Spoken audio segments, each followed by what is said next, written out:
પારડી પોલીસે વલસાડી ઝાંપા બ્રિજ પાસેથી એસટી બસમાં લઈ જવાતો 4,10,310ના દારૂ સાથે 6 લોકોની ધરપકડ કરી।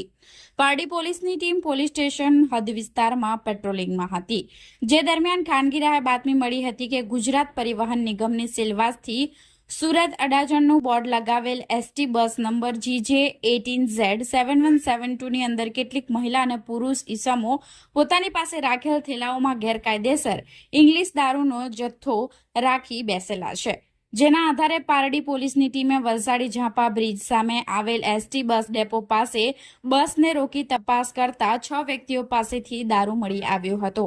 6 વ્યક્તિઓ પાસેથી કુલ 2,324 બોટલ, જેની કિંમત 4,10,310 રૂપિયાનો મુદ્દામાલ પારડી પોલીસની ટીમે કબજે લઈ પ્રોહિબિશન અંગે ફરિયાદ દાખલ કરી છે।